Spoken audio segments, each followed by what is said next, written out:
Ho scelto come modello fondamentale il San Matteo. Vamos a analizar el San Mateo de Caravaggio, conservado en la iglesia de San Luis de los Franceses de Roma. En este plano podemos ver el tríptico, con el evangelista Mateo en el centro recibiendo la inspiración del ángel, la vocación de San Mateo a la izquierda y el martirio de San Mateo a la derecha. Levi. Al centro chiaramente c'è En el questa centro icona. tenemos la imagen de San Mateo, encima del altar central, siendo la imagen de la que nos ocuparemos. Para tener una visión conjunta, os muestro la vocación de San Mateo, donde destaca el rostro de un Mateo que luego veremos en la obra donde escribe el Evangelio. Ved la expresión de su rostro cuando recibe el anuncio de Jesús, con una luz intensa que lo ilumina. Vemos también en esta obra al mismo Mateo representado en el momento del martirio, donde se abandona completamente a la acción del Espíritu. Está vivo, pero no muestra ninguna reacción, pues se abandona a la fuerza del Espíritu, quien lo quiere mártir para que se convierta en testimonio del Evangelio. Egli diventi testimone del Vangelo. Ma soprattutto la cosa Pero che lo que nos interesa especialmente es la obra del centro. Nosotros hoy vemos esta imagen que vamos a comentar, pero observad cómo la había pintado Caravaggio en su primer encargo. Así es como la concibió Caravaggio en un primer momento.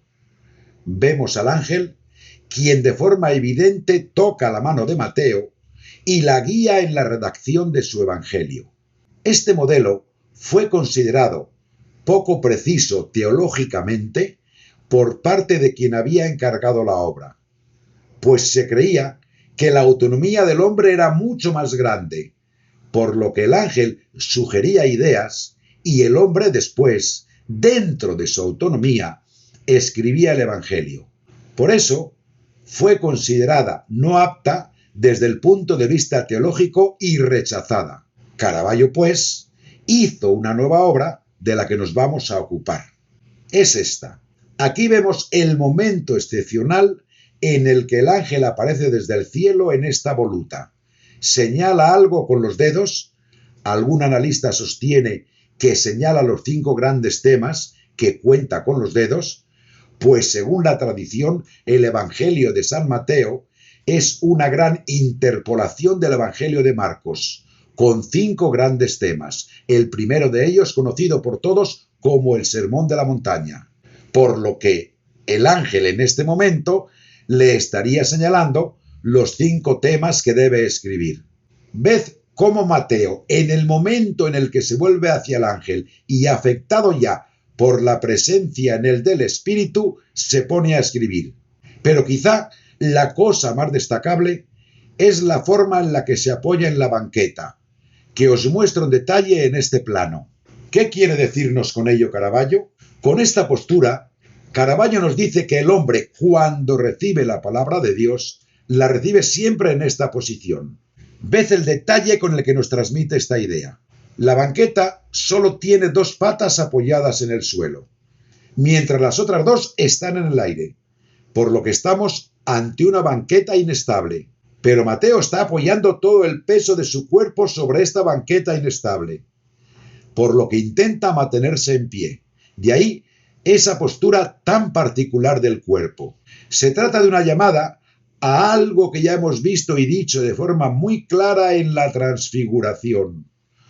Cuando el hombre recibe la comunicación del Espíritu, no lo hace de forma estable, sino que la recibe en una postura en la que continuamente debe buscar no un equilibrio humano, sino que debe centrarse en ese espíritu que le insufla y le transmite algo nuevo.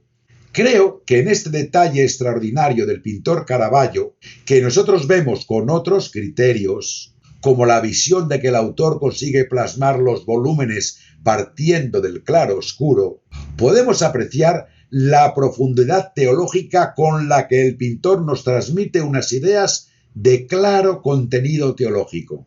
Seguimos con Caravaggio para ver esta obra, donde vemos un personaje totalmente espiritual como es San Francisco cuando recibe los estigmas. Esta imagen, como bien se puede apreciar, se compone desde el punto de vista artístico del artificio de partir desde los pies para llegar a la cabeza, que a su vez asciende hacia el hombro, donde se sitúa el punto de máxima luz y continúa hacia el ala que vibra, produciendo la idea de que este cuerpo ya muerto realmente se está elevando hacia el cielo. Añadiría que esta es una de las grandes obras maestras de Caravaggio, donde pone en correlación en este éxtasis de San Francisco el abandono en manos del espíritu, el morir en sí mismo para recibir vida nueva. Aquí recordaréis sin duda la palabra de la cruz, capítulo 8 de Marcos, donde se dice: quien quiera ser mi discípulo, tome su cruz y me siga. Continuando después: quien quiera conservar su propia vida, la perderá, mas quien pierde su propia vida por mi causa y la del Evangelio, la encuentra de nuevo. Esto es lo que significa la aventura espiritual del hombre: perder la propia vida, poniéndola en manos de Dios y sabiendo que la última palabra no es la muerte, sino la vida y la resurrección. En la tradición occidental, especialmente el tema del espíritu y de su recepción, ha sido representado de forma muy distinta. Por ejemplo, uno de los planteamientos más utilizado es el del éxtasis. Os muestro una obra que conocéis todos, el éxtasis de San Agustín y Santa Mónica en Ostia. ¿Qué supone recibir el espíritu? Supone entrar en este estado de éxtasis en el que el hombre forma parte o siente que forma ya parte de los asuntos divinos, pues pasa de los asuntos de este mundo al reino de los cielos. Veamos también este altar de pared de un convento de monjas, donde se aprecia en la parte izquierda el éxtasis de esta santa y el Cristo resucitado en la parte superior que la llama, mientras en la derecha vemos una oración en éxtasis y encima a la Madre de Dios que llama a esta santa desde la tierra hacia el cielo, situándose en el centro del altar donde se celebra la Eucaristía. Esta relación entre espíritu y Eucaristía lo veremos después. Esto os lo señalo para deciros cómo ha sido pensado, y añadiría que muy bien representado, el hecho de que al recibir el espíritu se produce el éxtasis, por lo que el hombre que lo recibe abandona las cosas de este mundo para elevarse hacia el cielo. Aquí vemos el éxtasis de Santa Cecilia, de Rafael, quien elevando la mirada hacia lo alto, ve el carácter efímero de las cosas de este mundo, como son todos los instrumentos, y comienza ya a oír las voces de los ángeles. Già la voce degli angeli, o ancora più Todavía más conocida, y no hace falta que os lo diga, es el éxtasis de Santa Teresa de Bernini, que tenemos muy cerca, en Roma. Dicho esto, tenemos otros temas que ahora os presentaré que nos remiten de forma clara a un tema que ya hemos visto en la tradición oriental, que el espíritu, al entrar en el hombre, lo transforma y lo cambia totalmente, por lo que mientras el aspecto del éxtasis se relaciona claramente con lo que ya hemos visto sobre el profeta Elías, el gran sentimiento de paz cuando el espíritu entra en el hombre y lo eleva hacia el mundo divino, también tenemos un aspecto dramático y atormentado, como es el tema del sueño de la Madre de Dios. de la Madre di Dio. Questo, per esempio, Esta es una obra de Simone dei Crocifissi que se encuentra en la Pinacoteca de Ferrara, conocida como El sueño de María. Vedete che cosa succede? Veamos qué es lo que representa. María sueña que de su seno surge un árbol sobre el que es crucificado su hijo. Y si miramos más arriba, vemos un símbolo más, como es el del pelícano que da de comer a sus crías abriéndose el pecho. Según la tradición, el pelícano es un pájaro que cuando no tiene comida que dar a sus crías, se abre sus carnes para dárselas como alimento. Vemos, por tanto, en esta representación el dramatismo de la fuerza teológica. ¿Qué significa formar parte de los asuntos divinos? Significa generar una cosa nueva. Y así vemos que María, a imagen de su Hijo, es alguien que pierde su propia vida confiándola a Cristo y a su Evangelio para reencontrar una vida nueva. Y esto que se dice de María y de Cristo, se dice también de todos y cada uno de los creyentes. Cristo lo si dice anche di ogni credente. Qui ancora un aspetto. Tenemos ahora un aspecto muy interesante. No sé cuánto tiempo tengo para explicarlo, pero esta obra de Masaccio, conocida como Santa Anna Metersa, es una de las obras más excepcionales de nuestra historia del arte. Actualmente la podemos ver en la Galería de los Uffizi de Florencia. Este cuadro de altar fue concebido y pintado para el retablo mayor de la capilla de las monjas del Hospital de los Inocentes que os muestro. Se encuentra en Florencia, casi detrás del Vi Duomo. faccio vedere. Questo a Firenze. ¿Qué ocurría en el Hospital de los Inocentes? Tenía un torno en el que quien tenía un hijo y no sabía qué hacer con él, lo depositaba para que lo recogiesen las monjas, como hacían con todos los niños depositados en el torno y a quienes ellas cuidaban como huérfanos. Se trataba de una costumbre muy extendida en la Edad Media y durante el Renacimiento, y que ha llegado incluso hasta casi nuestros días. Ora, queste suore, pensate che Pensemos que estas monjas vivían esta paradoja. Alimentaban y cuidaban niños que no eran suyos por la carne, sino de madres que no querían hacerse cargo de ellos. Por lo que Masaccio plantea este tipo de reflexión a las monjas que allí vivían. ¿Qué es la verdadera maternidad? ¿La maternidad es dar vida según la carne como hacen las mujeres en este mundo? ¿O es también generar la vida de forma espiritual? Oppure è un'altra cosa, è generare la vita in maniera spirituale. E allora vedete che La cosa. respuesta está en que Masaccio propone el ciclo de las generaciones, por lo que vemos a Santa Ana, el personaje superior vestido de rojo, quien genera a María, su hija verdadera, y a su vez María genera a Jesús por obra del Espíritu Santo. Pero veamos qué es lo que hace María con la pierna del niño Jesús. La está amasando como un pan. Está transformando la carne de Jesús en una pieza de pan. Debemos tener presente que esta obra es un cuadro o pala de altar, por lo que cuando el sacerdote celebra la Eucaristía de cara a la pared, no como ahora de cara a los fieles, en el momento de la elevación, la Eucaristía se sitúa en el mismo nivel en el que María está amasando esta pieza de pan con la pierna del niño Jesús. Ved la fuerza de esta imagen que habla de la generación del Espíritu. ¿Qué significa ser generado por el Espíritu? Significa ser dador de vida, es decir, no transmitir la generación de padre a hijo en un ciclo infinito que no tiene fin, pues la vida en sí misma no tiene un motivo intrínseco de razón, sino que la vida se convierte en una realidad en la medida en que se da a sí misma. Por eso vemos que María da a su hijo como pan y alimento para nosotros, lo que supone un claro mensaje para el creyente. Y como decía anteriormente, ¿qué significa llegar a ser una persona espiritual? Entregar nuestra propia vida como sacrificio y regalo, como si fuésemos un pan de vida para la vida del mundo, pudiendo citar ahora las frases de Jesús. Vedete come conoscendo. Está claro que si conocemos un poco las imágenes de nuestra tradición occidental, vemos que están llenas de un significado inesperado. Si vamos a los Uffizi, ninguna guía que proceda de la cultura vasariana o de la cultura de Longhi podría decirnos cosas de este tipo, pues nosotros hemos perdido del todo las raíces de nuestra historia del arte. Agradecemos de algún modo el redescubrimiento de las imágenes, pues de forma indirecta nos ha puesto en contacto con las raíces de aquello que transmitía nuestro arte y que sabía a su vez transmitir a la gente de la época. Me estoy acercando al final y quiero mostraros una imagen más excepcional incluso.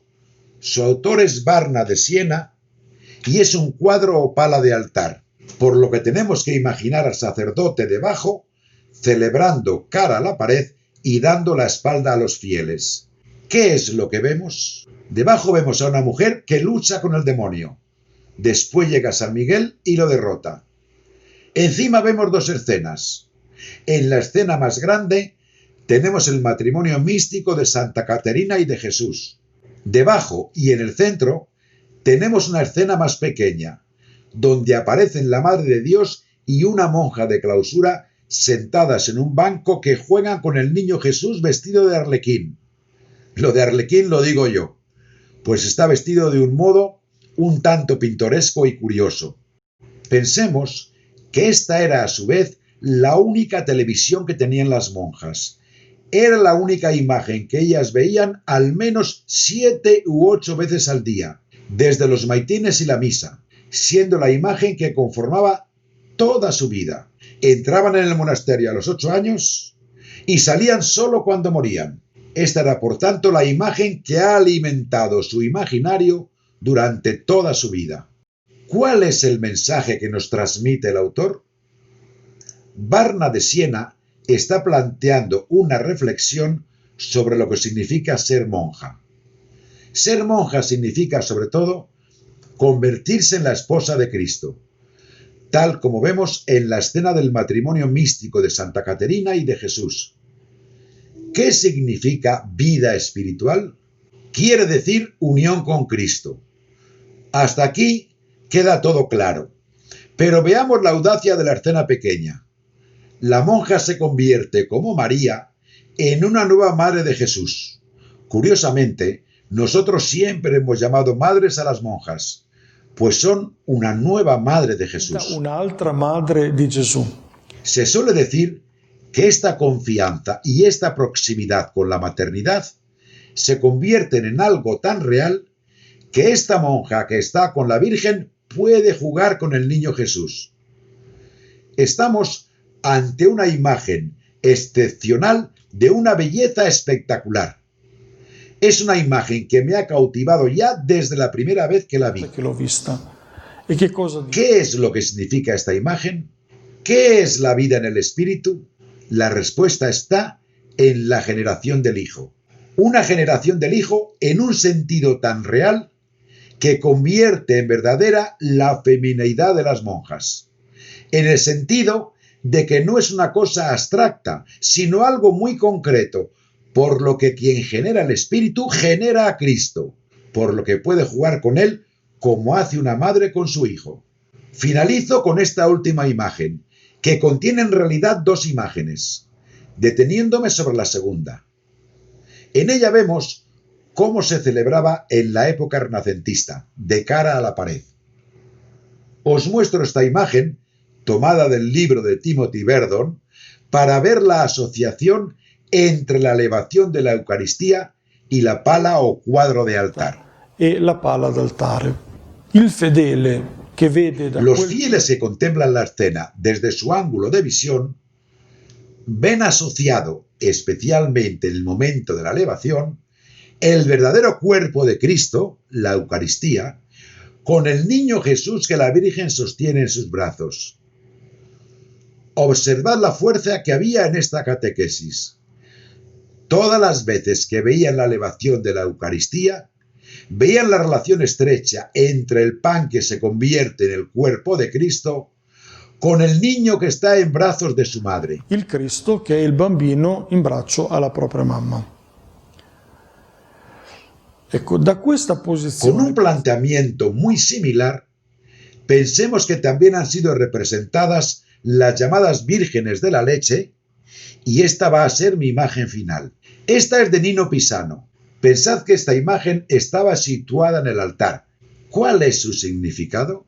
Que cuando el sacerdote elevaba la Eucaristía, en el momento preciso de la elevación se encontraba exactamente en el punto en el que el niño está tomando la leche del seno de su madre. Aquí tenemos un nuevo significado y un nuevo enriquecimiento, pues nos dice que la Eucaristía es como la leche para nosotros, al igual que el niño toma la leche de su madre. Esto lo señalo para mostraros el nivel de atrevimiento al que llegan las representaciones occidentales cuando han querido mostrar la vida en el espíritu. Normalmente lo han hecho teniendo siempre muy presente el tema de la Eucaristía, mostrándolo de forma muy concreta y muy práctica. Y además nos han dicho, y creo que esto es uno de los momentos más elevados de la comunicación occidental sobre el tema del espíritu, nos han dicho lo que significa convertirse en seres espirituales. Recibir la vida de Dios del mismo modo que un niño toma leche del seno de su madre. Con este breve análisis he pretendido seguir el camino que hemos seguido ya en otras ocasiones y he querido haceros ver, como leitmotiv recurrente, que nuestro arte occidental, si bien es conocido y sobre todo si se descubre a la luz de la iconografía oriental, nos aporta unos significados extraordinarios. Desde el punto de vista del camino ecuménico, nos ayuda siempre y de forma permanente a no entender estos dos mundos como uno contrario al otro, sino como dos mundos estrechamente compenetrados. Por eso, considero que este es un aspecto relevante e importante que no debemos olvidar nunca. Bene.